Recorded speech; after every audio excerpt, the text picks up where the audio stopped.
ஆதியே துணை.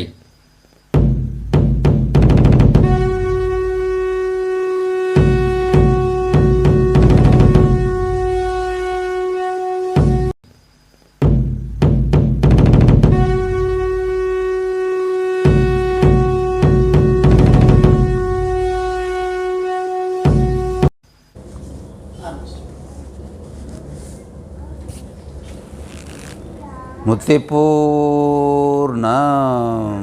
யாகம் யாகவேஸ்வரமடுகாலம் கருத்திரமுள்ள சர்வமத நிறுவூதி மகான்மியாக பகவான் சலையாண்டவர்களுடைய முத்திப்பாடி அதே துணை.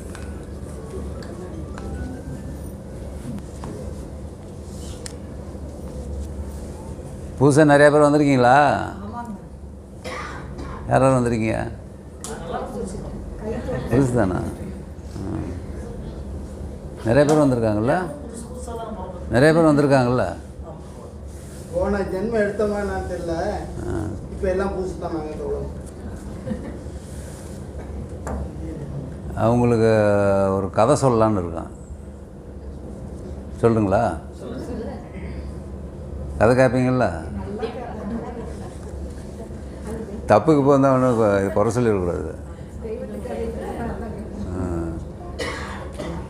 ஒரு சுடுகாட்டில்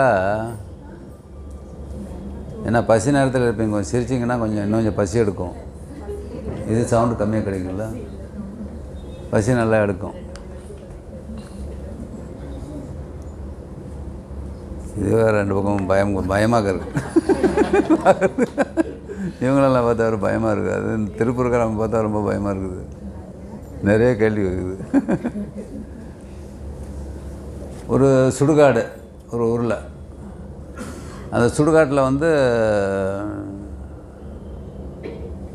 இறைவன் என்ன பண்ணுறாங்க கேட்கல. ஹலோ, இந்த மைக்கு தான் ப்ராப்ளம் எனக்கு.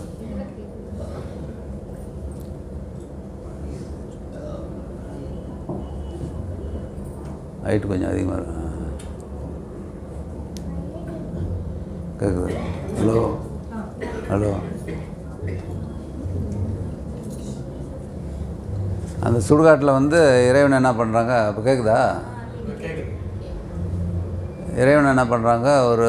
அந்த சுடுகாடு பெரிய சுடுகாடு. அந்த சுடுகாட்டில் ஒரு மாங்கொட்டையை எங்கே சுடுகாட்டில் யார் நடுறது? இறைவன் சுடுகாட்டுக்குள்ளே கொண்டு போய் அந்த மாங்கொட்டையை நடுறாங்க. அது என்ன பண்ணுது? அங்கே நட்டவுடனே சுடுகாடுன்னு அதை பார்க்காதில்ல, முளைச்சி எத்தனை நாளில் விடும்? 7-8 வருஷம் முளைச்சி மொத்தம் எத்தனை அளவு விடும் முளைக்கிறப்ப? எது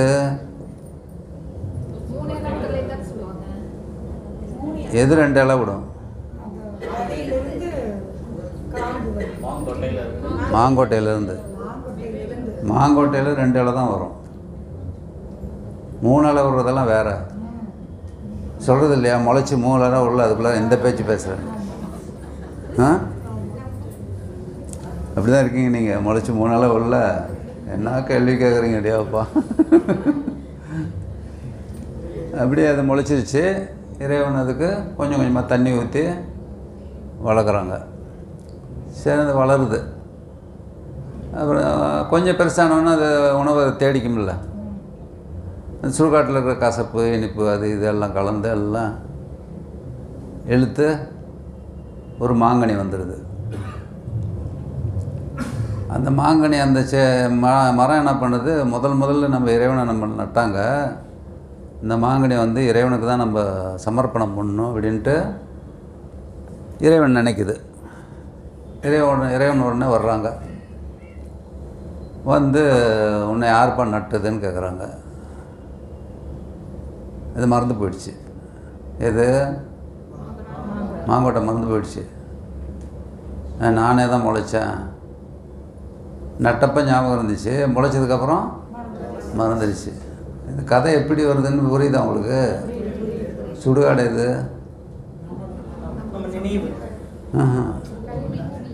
பூமி.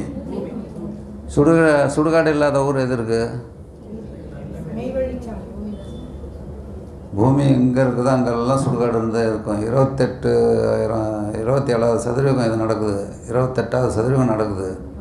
எவ்வளோ பேர் ஜனங்க வந்திருப்பாங்க, எவ்வளோ சுடுகாடு இருந்திருக்கும். இப்போ சுடுகாட்டுக்குள்ளார நம்ம வந்தோம். அவங்க தான் நம்மளை அனுப்பி வச்சது. வந்தப்போ நினப்பு இருந்துச்சு. எப்படி நினப்பு இருந்துச்சு சொல்லுங்க பார்க்கலாம். 2 இலை உறப்பு நினப்பு இருந்துச்சு. எப்படி? தாயின் கருவறையில் எப்படி நினைவு இருக்கும்? வெளியே வந்தோன்னா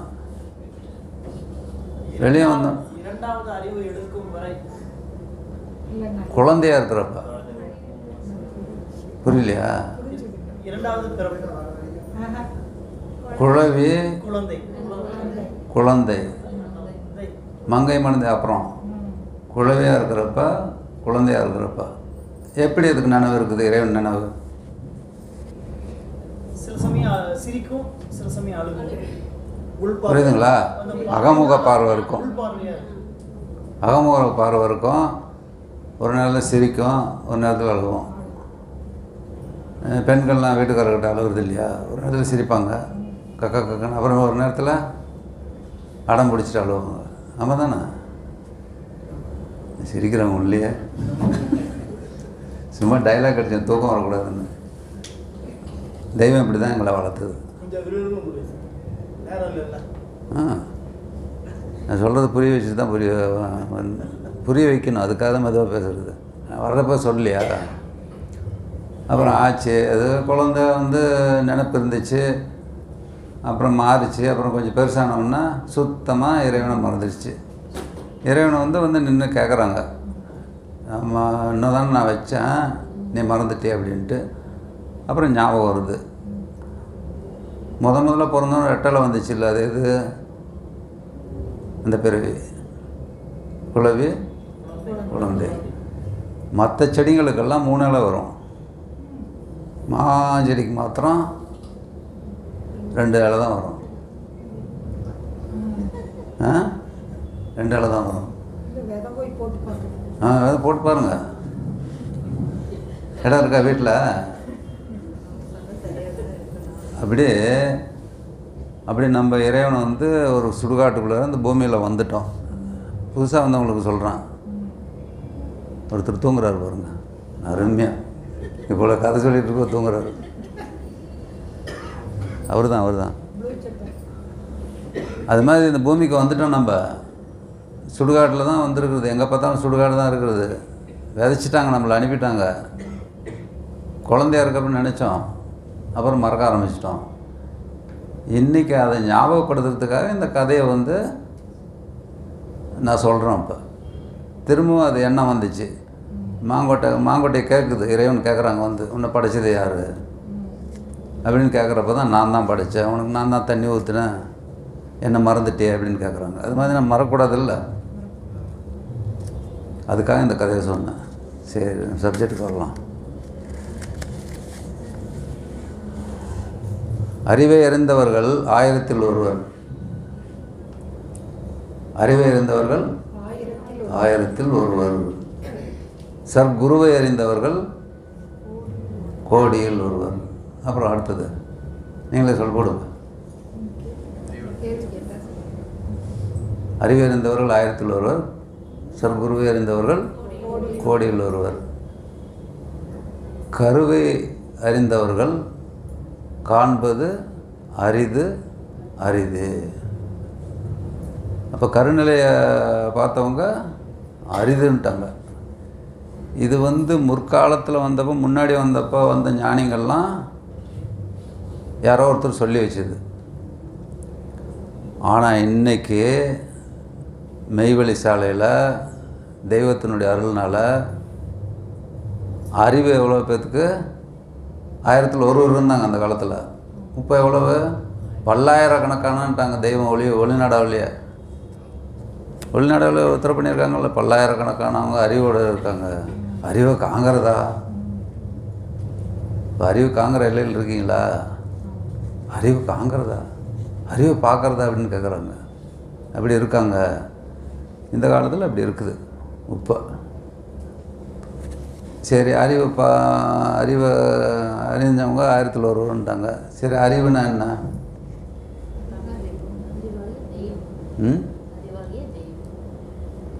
தெய்வம் தான் கூட்டாமக்கா அப்படி சொல்லக்கூடாதுல்ல. அறிவுனா மெய்,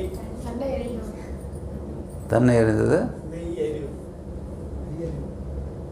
இல்லை, தெய்வம் வாக்கியம் இருக்குல்ல, வாக்கியம் படிக்கிறவங்க வாக்கியம் படிச்சிருப்பீங்கள்ல, அறிவுனா என்னன்னு சொல்லி கேட்டிருப்பாங்க. கேள்வியெல்லாம் வந்துருக்குது, வாக்கியத்தில் இருக்குது, மறந்துடுச்சு. சரி, நான் சொல்லிடுறேன். இப்போ அறிவை அறிந்தவர்கள் 1000ல் ஒருவர். அவரை மாத்திரம் அதை மாத்திரம் நினைக்கலாம். அது தெரிஞ்சுக்கலாம். ஈசன் என்கிற நித்திய வஸ்துவிடமிருந்து உண்டாகுவது அறிவு.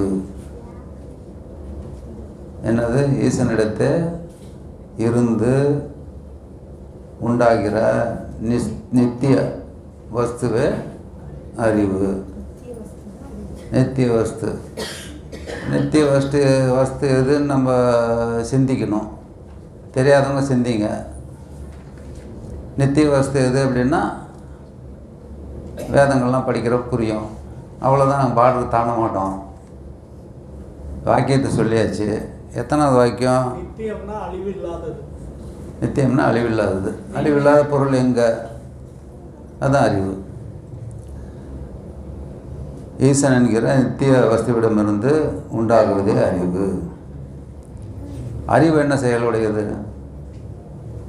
அறிவு தெரிஞ்சிருது. அறிவினுடைய செயல் தெரியணுமில்ல. இப்போ செல்லு இருக்குது, வாங்கியாச்சு, அதை செயல்படுத்துறது தெரியணுமில்ல. இந்த பட்டன் எப்படி அமுத்தணும், இந்த பட்டன் எப்படி அமுத்தணும்னு. அறிவு இருக்கிற இந்த இடம் தெரிஞ்சால் தானே அறிய முடியும். இல்லைன்னா அறிய முடியாதில்ல. புரியுதா? நான் சொல்கிறது புரியுதா? அவங்கவுங்கனே மனக்கணக்கில் போட்டால் தெரிஞ்சு போயிடும். அறிகின்ற அறிவு, அறிவென்ற அறிவாயினாங்க. இன்னொரு அறிவு. அதுக்கு தெய்வம் முகப்பு பாடல் யார் பாடினது? நீங்கள் அதை விட்டுட்டீங்க, பின்னாடி இருந்ததா? முக்கியமானதை விட்டுட்டீங்களே. ஏன் வேணான்ட்டாங்களா யாராவது? எப்பவுமே இந்த முதல் பத்தி மட்டும்தான் பாடுவோம். ரெண்டையும் பாடணும். அடுத்த மாதம் அச்சரம் அமைத்தோன் அருந்து போனது கண். அச்சரம் அமைத்தோன் அருந்து போனது கண். டமைந்ததை அமைத்து அறிந்த திக்ரந்தம். அறிவினை அறிந்தோர் அறிவறிவு வாய்மை. என்ன உத்தரவு பண்ணியிருக்காங்க? அறிவினை அறிந்தோர் அறிவறிவு வாய்மை. அந்த வாய்மை எங்கே இருக்குது? எங்கே இருக்குது வாய்மை? எங்கே இருக்குது? தெய்வத்தின் திருவாக்கு தான். தெய்வத்தின் திருவாக்கு வாய்மை. வாய்மைக்குள் ஆகிவிடுவதே உன்னுடைய வேலை. அதுக்கு தான் அவங்க முகப்பு தெரியணும், முகப்பு புரியணும், உங்களுக்கு புரியணும்னு நான் சொல்லிக்கிட்டே இருக்கிறது. முகப்பு புரியலைன்னா உள்ளே இருக்க காப்பும் புரியாது, நூலும் புரியாது. நீங்கள் சும்மா அப்படியே வந்துட்டு போயிட்டுருக்க வேண்டியது தான், டூர் போகிற மாதிரி. புரிஞ்சுக்கங்க. சொல்கிறது எதுக்கு, நாங்கள் பேசுகிறது எதுக்கு? உங்களுக்கு செயல் வரணும், அந்த எண்ணம் வரணும், ஆச்சரியம் வரணும். இப்போ ஏற்பட்ட செயலாக இருக்குது அப்படின்னு ஒரு ஆனந்தம் வரணும். நூல் புலையை பார்த்தா ஆனந்தம் வராது. பாலிஸ்டர் பார்த்தா கொஞ்சம் ஆனந்தம் வரும். பட்டுப்புடையை பார்த்தா அப்படி இந்த மெய்யில் வர வர அறிவு பெருகணும். அதுக்காக தெய்வம் முன்னாடியே கொடுத்துட்டாங்க முகப்பில். அறிவினை அறிந்தோ அறிவறிவு வாய்மை. பாமரர் அறியார். பாமரர் யார்? பண்டிதர் அறிவர். பாமரர் யார்? மெய் அறியாதவன்னு சொல்லியிருக்கலாமில்லங்க. பாமரர் அறியார், பண்டிதர் அறிவர்னு சொன்னாங்களே, ஏன் சொல்லுங்கள்? இந்த கல்வி ஒன்று இருக்கிறது என்று அறியாதவர்கள் பாமரர்கள். நேராக சொல்லுங்கள்.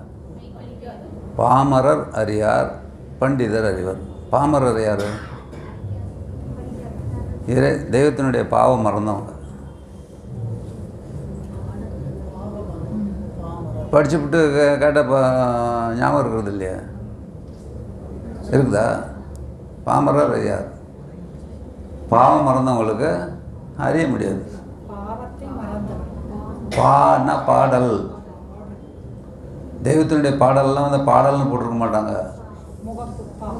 முகப்பு பா, மெய்ப்பொருள் அடைக்கலப்பா, பா தான் வரும். வெளியே எழுதுறது வந்து பாடல்,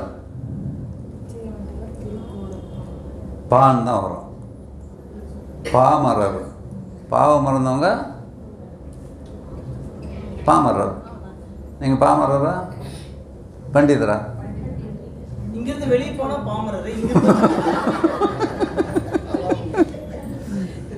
அப்படித்தான். கரெக்டு, உண்மையை ஒத்துக்கிட்டார். சரி. காது கொடுத்தவங்க. சரி, பாமரர் யார், பண்டிதர் அறிவார்னு ஒரு பாடல், தோத்திர பாடல் நான் ஒன்று சொல்கிறேன், ஒரு வரி, அதுக்கு அர்த்தம் சொல்லுங்க. அறிவை பற்றியே பேசுகிறேன். வேத நூலில் அறிவறி பாடம் அங்கே இருக்குது. நான் ஏன் கேள்வி கேட்டு உங்களை இது பண்ணுறேன் அப்படின்னா, உங்களுக்கு எங்களுக்கு ஊட்டினது எப்படி தான். நாங்கள் சின்ன வயசில் மதி சொன்ன மாதிரி சின்ன வயசில் தெரியல எங்களுக்கு. நாங்கள் சிரிச்சுக்கிட்டு தான் இருக்கிறோம். ஆனால் துக்கம் தொண்டை அடைக்குது, வெளியே காமிச்சிக்கிறது இல்லை. பப்புன் மாதிரி, சர்க்கஸ் பப்புன் எப்படி இருக்கான், எல்லா கலையும் தெரியும். என்ன மாதிரி எல்லா கலையும் தெரியும், ஆனால் ஒன்றும் தெரியாத மாதிரி இருப்போம். பப்புன்னா கேவலம் தானே. அப்படி இருக்கிறோம். நாங்கள் துக்கப்பட்டுக்கிட்டு இருக்கோம், துக்கம்தான் பட்டுக்கிட்டு இருக்கோம். மதிய சொல்லிட்டு அப்படி அவ்வளோ கதையும், அது எவ்வளோ துக்கத்தோடு எங்கள் வீட்டில் பேசணும்னு எனக்கு தான் தெரியும். இல்லை ஒன்றும் இல்லை, உங்கள்கிட்ட அவ்வளோ இதாக தெளிவாக பேசல. இங்கே வந்து உட்காந்துனால எனக்கு அழுவாக வந்துச்சு. அந்த அழுவே தெய்வம் அங்கே முதல்ல. ஆமாம், உங்களுக்கு புரிய வைக்க அப்படி தான் இருக்கிறோம் நாங்கள். ஏன்னா உங்களுக்கும் அறிவுப்படுங்கிறதுக்காக, ஒரு அறிவு தூண்டி விடுறதுக்காக சொல்கிறது. அறிவு அறிந்தவர் 1000ல் ஒருவர். இப்போ நீங்கள்லாம் அந்த ஒருவரில் நீங்கள் ஒருத்தர் ஆகணும் இல்லை. அதுக்கு ஒரு பாடல் ஒரு வரி கேட்டுட்டு அதுக்கு அர்த்தம் சொல்லுங்கன்னு கேட்குறேன். பாமரர் அறியார், பாவ அர்த்தம் தெரியலன்னா அப்புறம் என்னத்துக்கு படிக்கிறது? உங்களை மாதிரி உள்ளவங்கள்ட்ட கேட்டு தெரிஞ்சுக்கணும். நாங்கள் கேட்டு உங்களுக்கு பதில் சொல்கிறோம். நீங்கள் தான் கேட்கணும், நாங்களே கேட்டு பதில் சொல்கிறோம். எங்களுக்கு அப்படி தான் தெய்வம் உத்தரவு பண்ணாங்க. அவங்களே கேள்வி கேட்பாங்க, பதில் அவங்களே கொடுப்பாங்க. ஹலோ, சவுண்டு கம்மியாக இருக்குது. எப்போவுமே பொம்பளைங்க பக்கம் சவுண்டு ஜாஸ்தியாக தான் இருக்கும். ஆமாம் தானே? இது பொம்பளைங்க கபடி விளையாடுறாங்க. டேப்பா, கபடி பிளேயருங்க. பொம்பளைங்க என்ன விளையாடுறாங்க, ஆம்பளைங்க மாதிரி. சரியா போச்சா? சரி, ஒரு பாடல் அந்தமே, அது அப்புறம் இருக்கட்டும். அந்தமே சிந்தை பெருந்த முதல்ல அறிவறி பாடத்தில் ஒரு பாடல். அறிவறி பாடல் சொல்லுங்கள் யாராவது ஒருத்தர். 2 வரி, 2 கன்னி.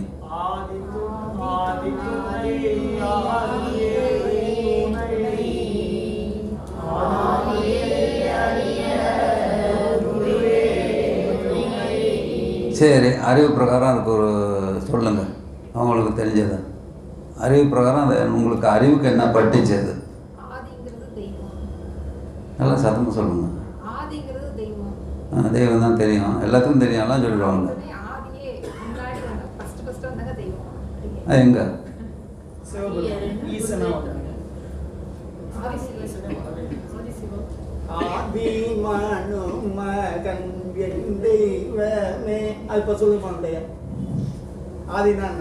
அறிவறி பாடத்தில் கேட்குறான். அறிவை பற்றி தானே பேசுகிறான்ப்பா.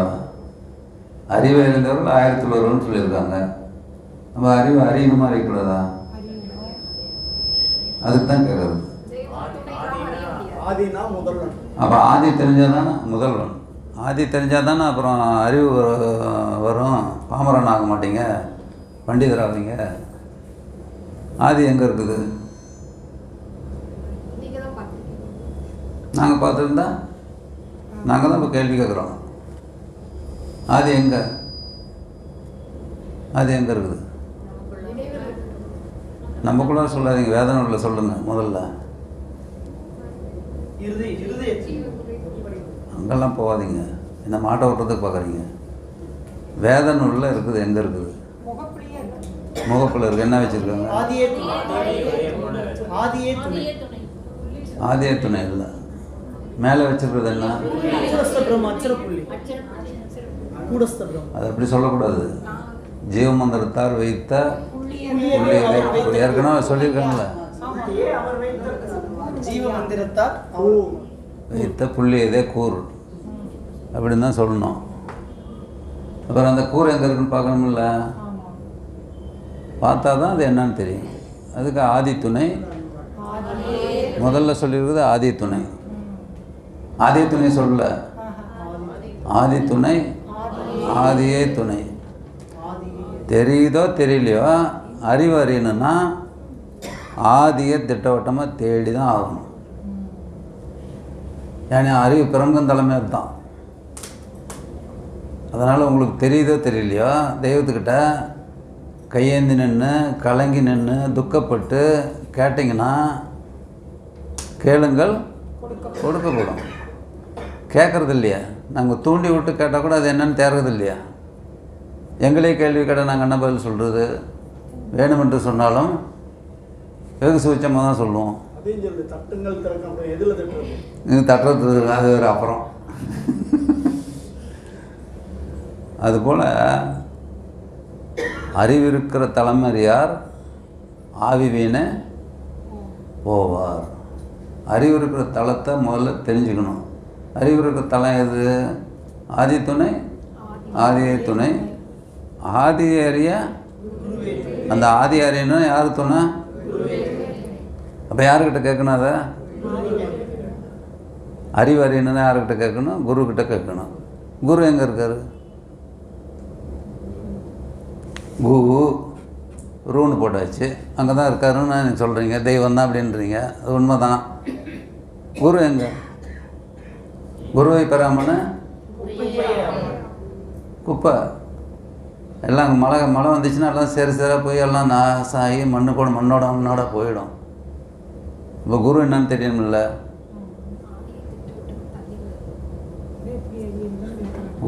குருன்னா இருள், ரூனா பிரகாசம். ஆமாம்.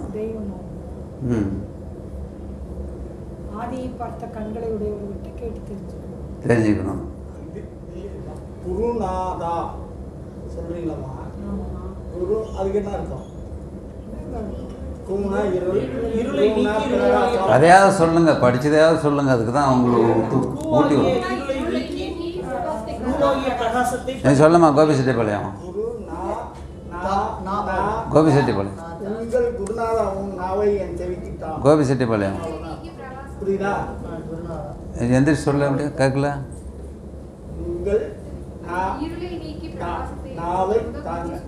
கூனா இருள். தெய்வம் வாக்கியம் எப்படி உத்தரவு பண்ணி அந்த மாதிரி சொல்லணும். கூனா இருள், ரூனா பிரகாசம். அறிவு பிரகாசம் ஆகணும்னா குரு இருக்கிற எல்லாம் தெரியணும், இடம் தெரியணும். இருளுக்குள்ளார தான் பிரகாசம் இருக்கிறது. அதுக்கு தான் புள்ளி வச்சாங்க, அதுக்கு தான் பொட்டு வச்சுக்கிறீங்க. நீங்கள் அழகுக்காக வைக்கிறதில்ல. தேனுமே தேடக்கூடாதா? வாசப்படியில் கோலம் வைக்கிறீங்க, கோலம் போடுறீங்க, புள்ளி வைக்கிறீங்க. ஏன் வைக்கிறீங்க? எதையும் மறைச்சி வைக்கல. ஞானிகள் எழுப்பி எல்லாத்தையும் விவரமாக தான் கொடுத்துருக்காங்க. இதை தெரிஞ்சுக்கிறது தான் அறிவை அறிந்தவர்கள் 1000-ல் ஒருவர். சர்க்குருவை அறிந்தவர். குரு அறியிறது ஆதி அறியிறது. சர்க்குரு என்ன? சர்க்குருவை அறிந்தவர் கோடியில் ஒருவர். அப்படி யார் இருக்காங்க? இப்போ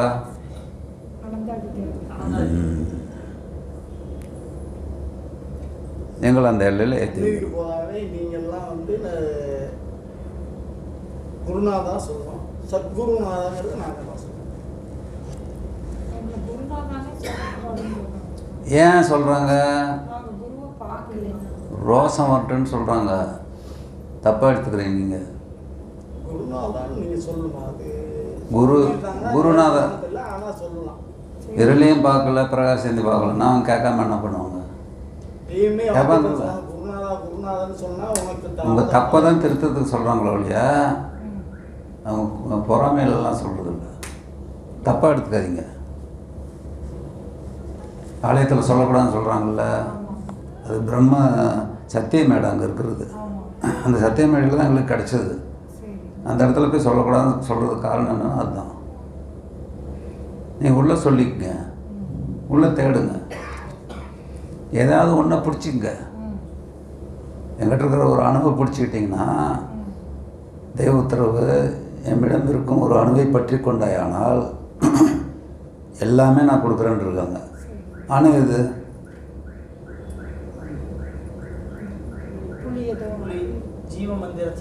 வைத்த புள்ளி எதேக்கு நாங்கள் பிடிக்கணும். இது நாங்கள் ஓப்பனாக பேச முடியாது. நாங்கள் ஒரு கேள்வியை போட்டு தூண்டி விடுறோம். விளக்கு நல்லா எறியணுன்னா தூண்டி விடணும். அதனால் குருன்னா கூன்னா இருள், ரூன்னா பிரகாசம். வாக்கியத்தில் அப்படி தான் உத்தர பண்ணிக்கிறது. தூண்டுகோல் ஒன்று வேணுங்க. எல்லாம் தெரிஞ்சவங்கள நாங்களும் ஒன்றுன்னா தெய்வத்திட்ட கேட்டு கேட்டு தான் வாங்கியிருக்கோம். இப்படி அறிவு வந்து பாமரத்தனமாக இருந்ததுன்னா பண்டிதராக முடியாது. பண்டிதர்னா படிக்கிறத வந்து அர்த்தம் தெரிஞ்சிக்க முடியாது. நீங்கள் படித்த படிப்பு வச்சு அகராதியை வச்சு தெரிஞ்சிக்கவே முடியாது. அப்படின்னு சொல்லிக்கிட்டு இருக்கக்கூடாது. நம்மளும் தேடணும். தேடுங்கள் கண்டறிவுன்னு தட்டுங்கள் திறக்கப்படுன்னு கேட்டார் அவர். தட்டுறது தான் இப்படி தட்டணும். சத்தம் வரணும். கதவு இருக்கிறது தான் தட்டணும்.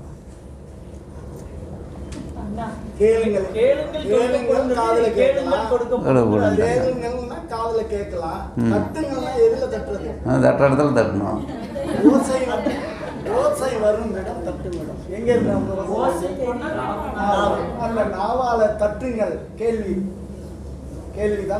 அதை தான் கேட்கறது. அதுதான்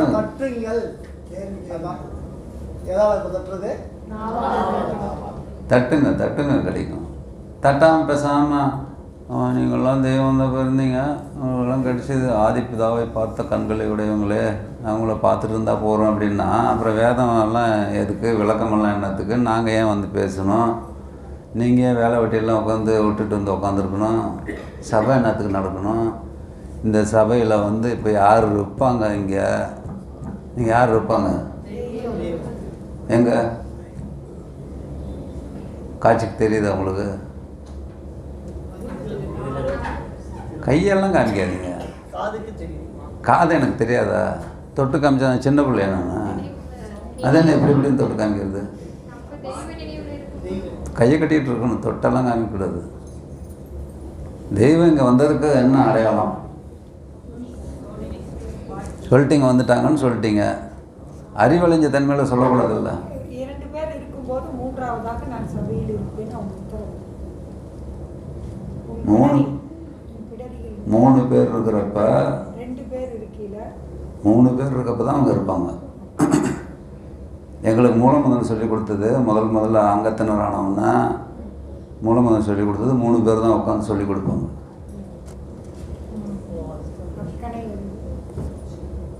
காசாயம் ஆனவங்க அனந்தரங்க தான் உட்காந்து சொல்லி கொடுப்பாங்க. 3 பேரை பார்க்குறீங்க. இப்போ எத்தனை பேர் இருக்கீங்க? 50-60 பேர் இருப்பீங்கள. இந்த பேசுகிறது எதுக்குன்னா பிரயோஜனத்தோடு பேசுகிறேன். அதனால் கொஞ்சம் கேள்வி கேட்குற மாதிரி இருக்குது, கஷ்டமாக இருக்கும். அப்போ தெய்வம் வந்து இங்கே வந்திருக்காங்க அடையாளம் மனம் வீசும். நான் காலையில் என்ன கேட்டாங்க? மாம்பழ ஸ்மெல் அடிக்குதுன்னு நீங்கள் சொன்னீங்க. எப்படி வந்துச்சு? உள்ளே வந்ததுமே நீங்கள் சொன்னீங்க. ஏன் கேட்டேன்? அதான் அப்போ தெய்வம் வந்துட்டாங்க அப்படிங்கிறது அடிச்சது. சாதாரண நல்ல தெய்வம் அவங்களாம் நான் அனுபவிக்கல. நீங்கள் நாங்கள் அனுபவிச்சு அப்படியே கதறிட்டு இருக்கிறோம். அப்படி அள்ளி அள்ளி கொடுப்பாங்க. அவங்கள மாதிரி ஒரு கருணாமூர்த்தி காரண்யமூர்த்தியாக இந்த உலகத்தில் நாம் பார்க்கவே முடியாது. இப்போ கருணாமூர்த்தியாக இருக்காங்களா காரண்யமூர்த்தியாக இருக்காங்க சொல்லுங்கள் பார்க்கலாம். அறிவை வச்சு இப்போ கருணாமூர்த்தியாக இருக்காங்களா காரண்யமூர்த்தியாக இருக்காங்களா? கருணாமூர்த்தி அப்போ இருந்தாங்க எங்களுக்கு. இப்போ உங்களுக்கெல்லாம் காருண்யமூர்த்தியாக இருக்காங்க. இந்த காருண்யம் என்னன்னு தெரியணும் இல்லை. பேரை மாத்திரம் காருண்யன்னு வச்சுக்கிட்டா காருண்யம் வந்துடுமா? காருண்யம் வந்துச்சுன்னா மனம் வீசும். காருண்யத்துக்கிட்ட தான் மனம் இருக்கிறது, பரிமளம் அங்கே தான் இருக்கிறது. அந்த காருண்ய தேகத்தில் ஏறுறதுனால தான், குடியேறதுனால தான் அடக்கானவொன்னா மனம் வீசுறது. இளங்கலை கோட்டான மனைவி அடக்கம் இருந்தாங்க. இன்னும் இந்த இந்த புண்ணியம் பண்ண கண் அப்படியே நிற்கிது அவங்க துளபிம்பம். அவங்க வெளியிலிருந்து அடக்கஸ்தலத்து வரைக்கும் கூப்பிட்டு போறாங்க. நல்லாவே அனுபவிச்சேன். பூக்குடைய கூப்பிட்டு போகும்போது எப்படி இருக்குமோ அந்த பூக்குடையோட இதுதான் குடியேறி இருக்கிறது. அவங்க ஏறி இருக்கிறதுக்கு அடையாளம் நான் சொல்லிகிட்டு இருக்கிறேன். செண்பகமனம் வீசுச்சு. எங்கேயாவது வீசுமா? புதுசாக வந்திருக்கீங்க, நீங்கள் யார் இருக்கீங்க எனக்கு தெரியாது. புதுசாக வந்திருக்கவங்களுக்கு நான் சொல்கிறேன், யார் புதுசாக இருக்கு கொஞ்சம் கை தூக்குங்க போகலாம். எங்கேயாவது செத்த பிணத்து மேலே நீங்கள்லாம் வரணும் கண்டிப்பாக சாலைக்கு.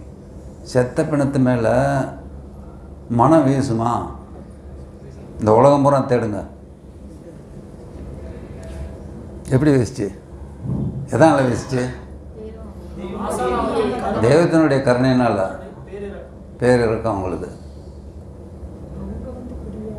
இது இந்த உலகத்தில் இதுக்கு மேலே என்ன அதிசயம் இருக்குது? இது தெரிஞ்சவங்க, நன்மணத்தூர் சந்ததி, நாங்கள் எல்லாமே நினச்சி பார்க்குற விஷயம் அது.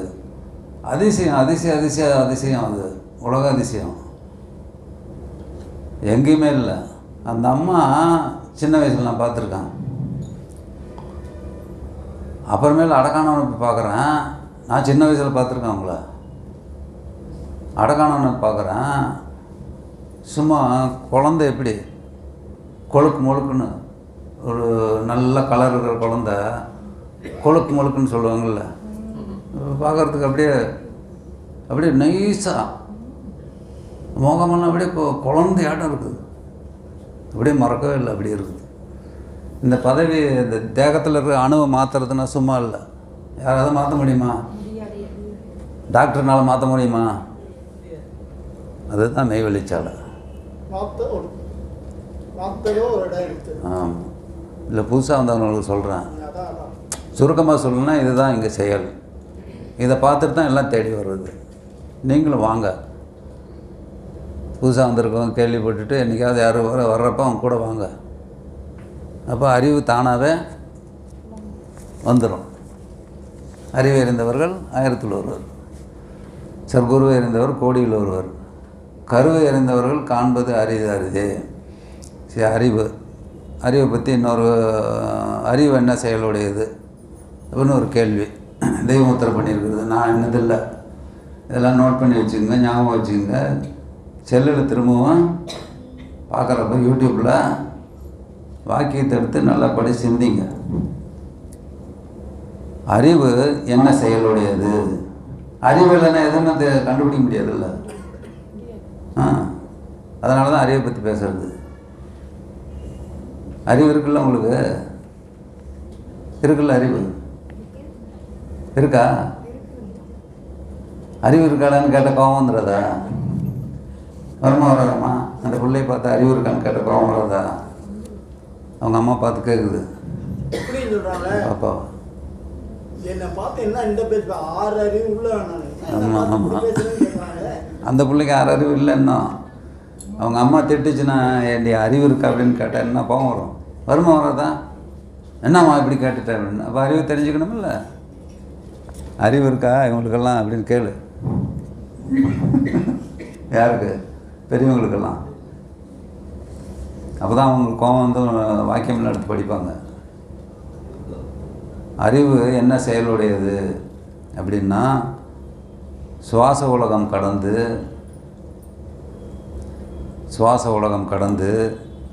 வெளிச்சக்கால் கடந்து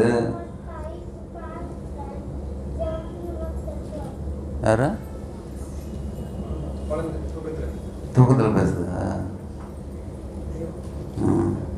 சுவாச உலகம் கடந்து வெளிச்சக்கால் கடந்து 7 அண்டங்களையும் கடந்து பிரம்மப்பிரகாசத்தில் லயித்து இருப்பதுவே அறிவு. யமவாதையை கடத்தி மீட்பிக்கும் செயல் உடையது அறிவு. எவ்வளோ பிரம்மாண்டம்! சாதாரண விஷயம் இல்லை அறிவுனா. அது ரூபம் எடுத்து வந்திருக்கும் அறிவு சொரூபராகிய உன் ஆசான். அந்த இடத்துல குருன்னு சொல்ல மாட்டாங்க, ஆசான்பாங்க. எப்படி சுவாச உலகம் கடந்து வெளிச்சக்கால் கடந்து 7 அண்டங்களையும் கடந்து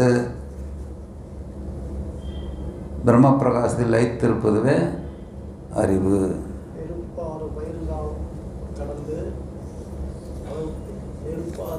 இல்லை, வாக்கியத்தில் இருந்து சொல்கிறோம். யமவாதையை கடத்தி மீட்பிக்கும் செயலுடையது அறிவு. அது ரூபம் எடுத்து வந்திருக்கும் அறிவு ஆகார சொருபராகிய உன் ஆசான். இது அறிவு. சரி, அறிவு வயிறு எதுக்கு? அறிவுக்கு ஒரு பசி எடுக்கும்ல கேட்குறாங்க தெய்வம். அறிவு வயிறு எதுக்குன்னு கேட்குறாங்க. அறிவு வயிறு எதுன்னு கேட்குறாங்க. அறிவு வயது என்பது செவிப்புலன்.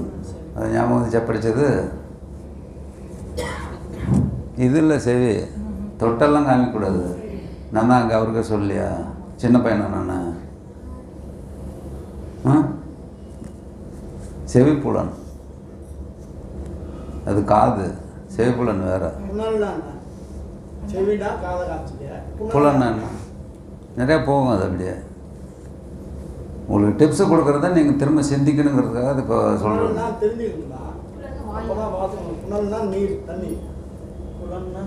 கோடாயதுக்கூறு 55வது வாக்கியத்தில் இருக்குது. இது இதெல்லாம் நோட் பண்ணி நாளைக்கு கேட்குறப்ப அதெல்லாம் எடுத்து பாருங்கள். அப்போ தான் அறிவு பிறக்கும். அறிவு என்பது என்ன? அறிவு என்பது என்ன விஜயசங்கர்? இப்போதான் நமக்கு யமனிடமிருந்து காத்து ரட்சிக்கும் செயலுடையது அறிவு. நாங்கள் இருக்கிறது அறிவு என்பது என்ன? அறிவு என்பது என்ன கேட்குறியா? அறியாதே அறிவது அறிவு. அது கரெக்டு தான். இதுவே அறிவு என்று பதில் வச்சுட்டாங்க. அழுத்தி சொல்லுவாங்க, அறிகின்ற அறிவே அறிவென்ற அறிவான். அப்ப இந்த அறிவை அறியவே ஒரு அறிவு வேணும் நமக்கு. அதுதான் 6வது அறிவு. கேட்குறது அறிவு என்பது என்னன்னு கேட்குறாங்க. ஒரு சின்ன குழந்தை இருக்குது, தூக்கி வச்சுக்கிட்டா பூனையை காமிச்சிட்டு பூனைன்னு சொன்னால் என்னன்னு கேட்கும். திரும்ப கேட்கும். நிலா காமிச்சா நிலன்னா என்ன, நிலன்னா என்னென்னா ஒரு 50 தடவை கேட்கும் கேள்வி. ஏன்? அதுக்கு புரிஞ்சுக்கிற கெப்பாசிட்டி இல்லை. அப்படி தான் நம்மளும் இருக்கிறோம். அது கேட்குறாங்க தெய்வம், அறிவு என்பது என்ன? அதுக்கு பதில் கொடுத்துருக்காங்க, படிக்கிறேன். தன் ஜீவனை தன் அறிவிருக்கும் தளத்தை, தன் ஜீவனை தன் அறிவிருக்கும் தளத்தை அறிகின்ற அறிவே அறிவாகும். எப்படி? தன் ஜீவனை தன் அறிவிக்கும், தன் அப்படின்னா அது ஒரு அர்த்தம் இருக்குது. தன் அறிவிக்கும் தளத்தை அறிகின்ற அறிவே அறிவாகும். அந்த அறிவில் ஆண்மை இல்லாதவனுக்கு சத்தியத்தின் முளைப்பிடம் இல்லை. தன்ங்கிறது நாமம். தன்னை தன் நாமம். நாமம்னா பெயர். தன்னுன்னு அந்த அறிவு தானே வாக்கியத்தில் இருக்கு. தன்னுன்னு என்ன? தன்னுன்னா நாம தான். நாம தான் தன். தன்னை அறிதலை நம்மள விடுங்க, அவங்கள கேட்குறேன் நான். தன்னுன்னு என்ன? எல்லாத்துக்கும் குருட்டம் பக்கமாக ஜீவன் சொல்லக்கூடாது. தன்னை அறிந்தது உன்னை அறியான்னு சொல்லும்போது தன்னுனா தெய்வம் தான். தன்னுன்னா தெரியாதா?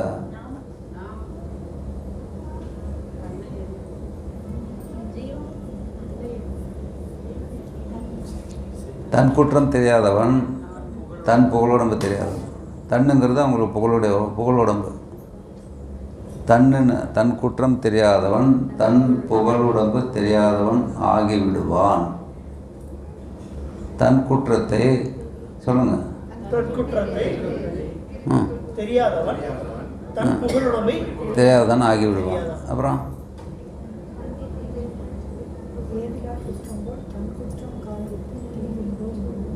நான் திருவள்ளுவர் நாயனர் போல தெய்வ வாக்கியத்தை சொல்கிறேன். தன்னை எரிதல இந்நில வாழ்வு. தன் புகழுடம்பு தெரியாதவன் ஆகிவிடுவான்னு சொல்லியிருக்காங்க. தன்னுங்கிறது ஒரு ஸ்தலம். அது தன்னுங்கிறது அது வாக்கியம்லாம் படிச்சிங்கன்னா அதில் அறிவு போடும். இன்றைக்கி இல்லைன்னா இன்னொரு நாளைக்கு போடும். அறிவு இருக்கிற தலம் அது தன்னுங்கிறது. தன்னுன்னு வாக்கியத்தில் தெய்வம் வந்து விளக்கி கொடுத்துருக்காங்க. நீங்கள் தேடினா கிடைக்கும். தேடுங்கள் கண்டடைவீர்கள். தன் ஜீவனை தன் அறிவிக்கும் தளத்தை அறிகின்ற அறிவே அறிவாகும். அந்த அறிவில் ஆண்மை இல்லாதவனுக்கு சத்தியத்தின் முளைப்பிடம் இல்லை. திருமஞான குறள் 38வது வாக்கியம். அது எது அறிவு?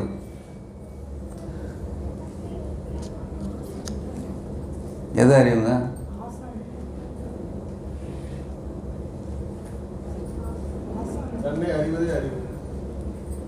அதான் சொல்லி வச்சுருக்காங்களே. அது தெய்வம் வந்து அறிவுக்காக விளக்குறாங்க. நிறைய வாக்கியங்கள் இருக்கெல்லாம் எடுத்து பாருங்கள். நான் வாக்கியத்தை சொல்கிறேன். அப்போ இது பேசி முடித்தோன்னா நீங்கள் யூடியூப்பில் பார்ப்பீங்கள்ல, அப்போ எடுத்து பாருங்கள். எது அறிவு அப்படின்னா டைம் இல்லை. எது அறிவு ஆகும் அப்படின்னா நம் மனத்தில் விதவிதமான நம் மனசில் விதவிதமான தீய முளைகள் கெட்டதெல்லாம் முளைக்கும் உண்டாகின்றனவே என்று, இப்படி மனசுக்குள்ளெல்லாம் தீய வினையாக வருதே அப்படின்னு உண்டாகிறதே என்று தெரிவதுவே அறிவு.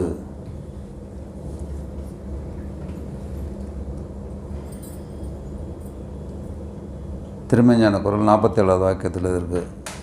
எதையும் காரணகாரியத்துடனே நினைத்து பார்ப்பதுவே அறிவு.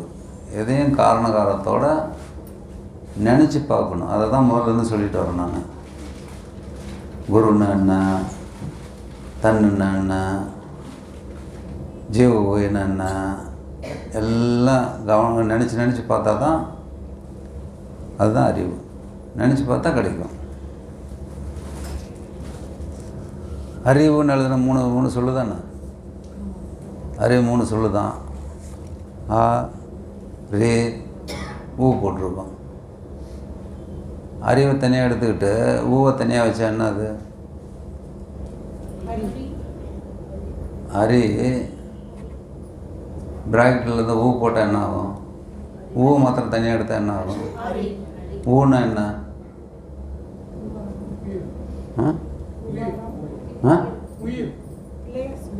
பிள்ளையார் சொல்லி. அறிவு எங்கே இருக்குது? ஊமை எழுத்துல இருக்குது. இப்படி தான் கொடுப்பாங்க டிப்ஸ் தெய்வம். இதை தேடினீங்கன்னாவே அறிவு வந்துடும். சர்க்குருன்னா என்னென்னா தேடினீங்கன்னாவே வாக்கியத்தில் இருக்குது. டைம் இல்லை, 2 மணி ஆச்சு, 4 மணி நேரம் இருக்குது. இல்லை, இது பேசுகிறத நீங்கள் கேட்டுட்டு தேடி பார்க்கணும். அப்படியே பசி அறிவிக்கும் அது அப்படி இன்னும் எக்ஸ்டெண்ட் பண்ணிக்கலாம். இப்போவா மேலே இல்லை, அது வந்து சொன்ன மாதிரி அவங்க வந்து சந்தேகத்தை வந்து கேட்குறேன். அப்படி பேசுகிற இல்லை, சில கற்றுக்க முடியும், சில கற்றுக்க முடியாது. ஆமாம். இப்போ நாங்கள் ரெடி அப்படி கேட்டால் சொல்லுவேன். சந்தேகத்தை கேட்டு நிவர்த்தி கூடி சங்கம் தேட கோதலை.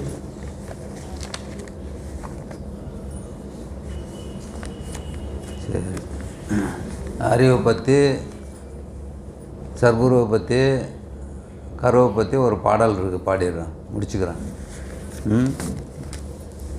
நேரம் இல்லை. நிறையா பேர் இருக்குது. நிறையா பேர் இருக்குது. மான்மியம் படிக்கிறீங்கள? மான்மியத்தில்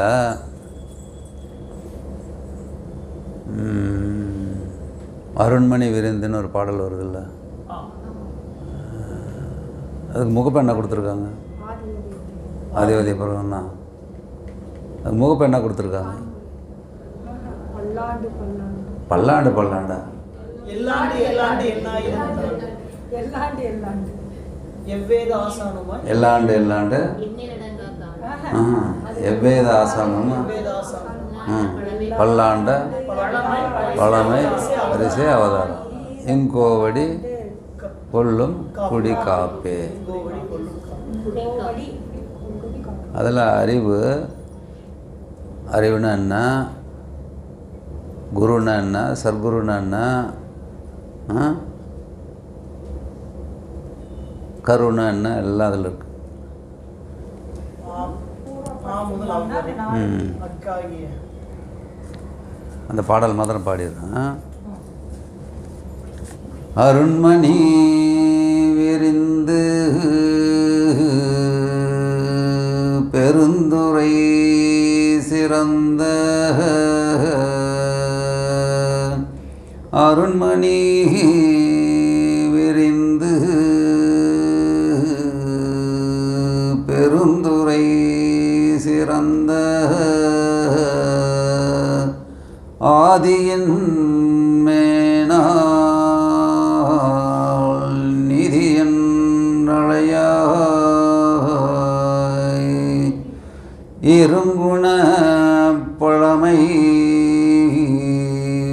ஒருங்கது சமைந்து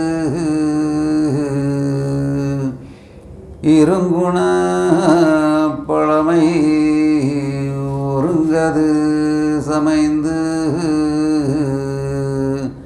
ஈடொன்றும் இளவா இருந்தவன் ஆதி உறைந்தவ கோலம் நிறைந்தவள் இருளாய் ஊமையாய் நின்று யுகம் பல பலவாய் எண்ணரும் காலம்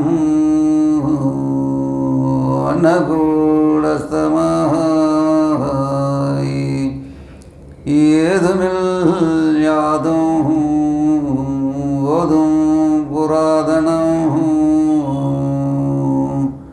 அவ்வளாகிய தெய்வ குகணம் பிரம்ம தருளொளி பெருக்கா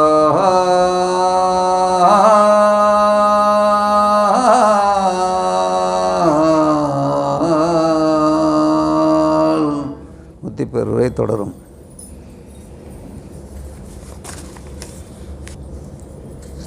இல்லை தனித்தனியாக போடுவாங்க, ரெண்டு கலந்து அது இருக்குது பிரச்சனை. நமக்கு தீர்க்க தரிசனத்தை பிரளயத்தை பேசலாம், எனக்கு தூக்கம் வராது. இவ்வளோ தூரம் வந்துட்டு நாம எங்கே இருந்து வந்தோம், திருப்பி அங்கேயே போகணும், அதுக்கு ஒரு வழியை சொல்லுவோம். அறிவை என்ன சரியாக கண்டுபிடிக்க முடியல. இப்போதானே கேள்வி கேட்டு தேடணும்ல, படிக்கணும்ல. 1ஆம் கிளாஸ் பார்க்கணும்னா 1 வருஷம் படிக்க வச்சுக்கலாம். கேள்வி கேட்டு அப்புறமா அவங்க போய் எல்லாத்தையும் படிச்சு பரிச்சை எழுதணும்ல.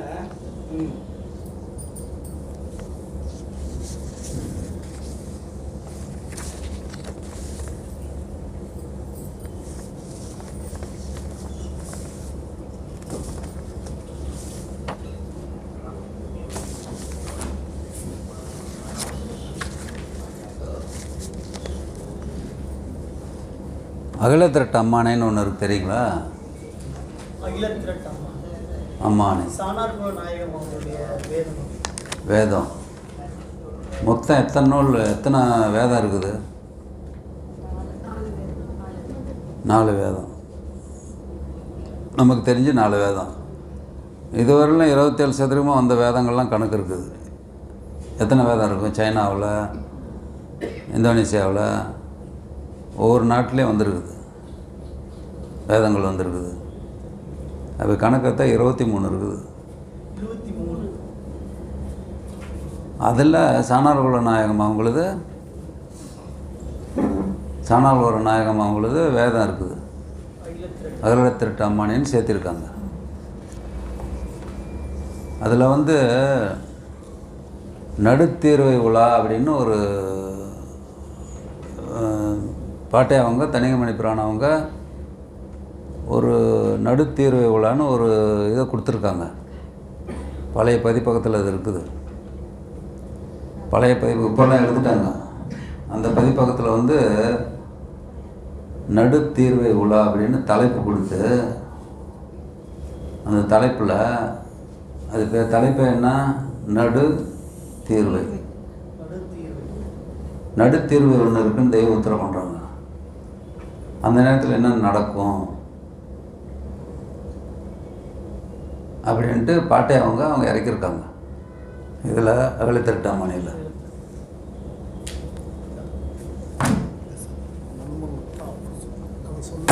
நன்மனத்தாகவே செய்யணும்.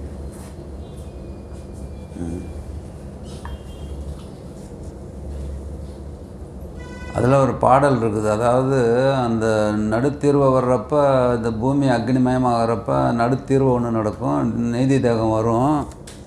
அந்த நீதி தேகம் வந்து இப்படி பண்ணும், அவங்க வர்றப்ப இந்தந்த அடையாளங்கள் தெரியும் அப்படின்னு கொடுத்துருக்காங்க. அது ஒரு சில குறிப்புக்கு மாத்திரம் நான் எடுத்துருக்குறேன். எனக்கு டைம் இல்லைன்னா நிறைய பேச முடியாது. அந்த பாடல் எழுதுனேன். பூமிதனில் நாரணர் தான் புது தீர்வை தீர்ப்பதற்கு, பூமிதனில் நாரணர் தான், நாரணர் யார், தெய்வம், பொது தீர்வை தீர்ப்பதற்கு. பொது தீர்வுன்னு நடுத்தீர்வு, கடைசியில் வர்றதில்ல, நடுத்தீர்வு. பூமி அழியறதில்ல, களைஞ்சி போகிறதில்ல, நடுவில் ஒரு தீர்ப்பு நடக்க போகுது.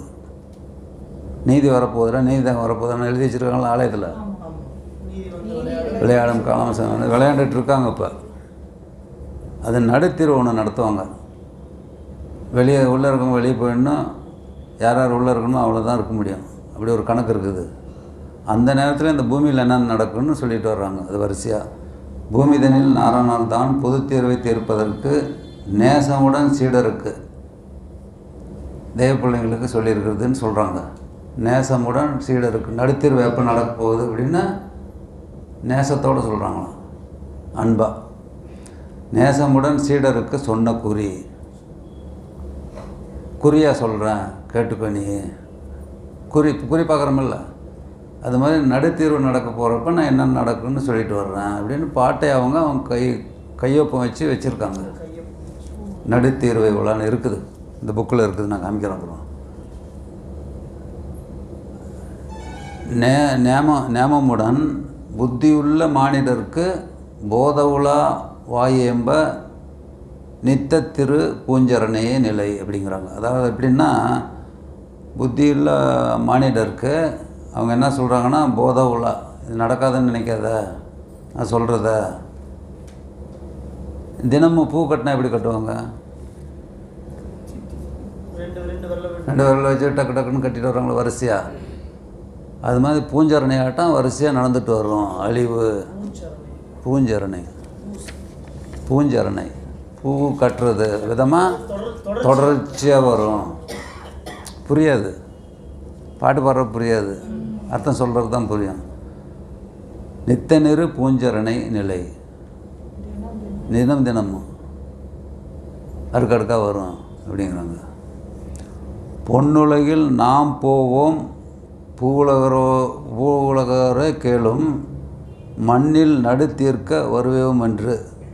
பொன்னுலகில் நாம் போவோம். பொன்னுலகம் எது நமக்கு? ஆமாம், அடக்கம், பொன்னரங்கம். பொன்னுலகம் நாம் போவோம், எல்லாம் போகிறோம். பூவுலகோரே கேளும், பூமியில் இருக்கவங்க. மண்ணில் நடுத்தீர்க்க வருவோம் என்று நாங்கள் வர்றேன், நடுத்தீர்வு பண்ணுறதுக்கு நீதி தேகத்தில் வரப்போகிறேன். மண்ணில் நடுத்தீர்க்க வருவோம் என்று சொன்னவுடன், அப்படி சொன்னவுடன் எத்தனை நாள் இருக்கிறது என்று சிஷியன் கேட்க.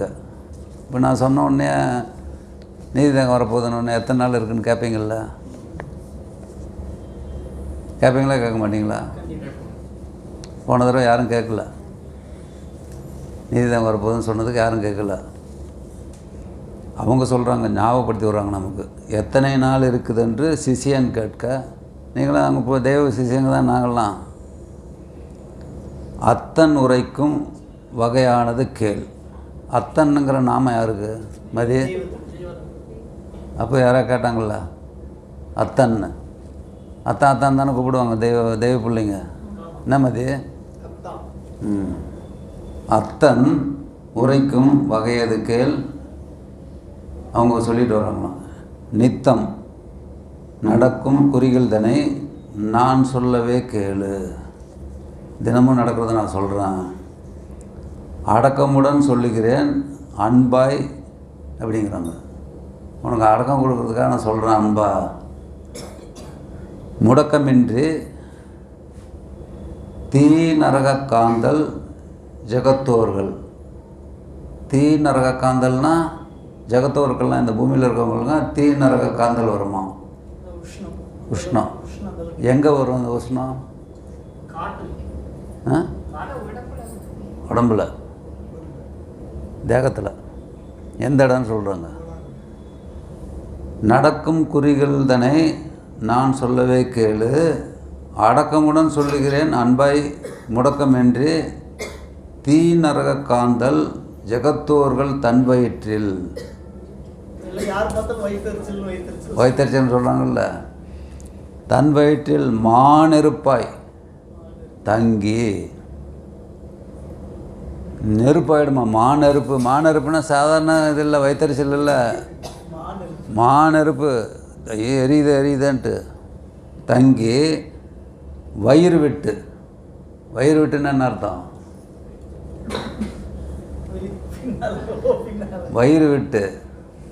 போன தடவை சொன்னது வாய் விட்டு. திருகி துண்டாடி கக்கிறது.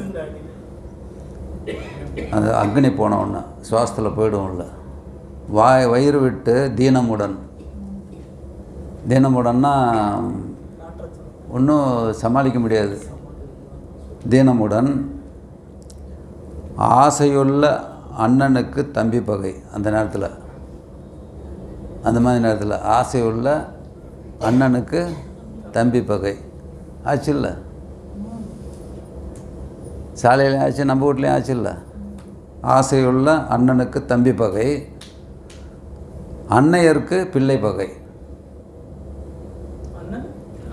அன்னையருக்கு, அம்மாவுக்கு பிள்ளை பகை நடந்துக்கிட்டு தானே இருக்குது. கண்ணீர் சிறந்த பெண்டு கடும் பகையாம். கண்ணீர் சிறந்த பெண்டு யார்? மனைவி. கடும் பகையாம், சரியான பகையாம். நிறைய இருக்குது. ஆமாங்க.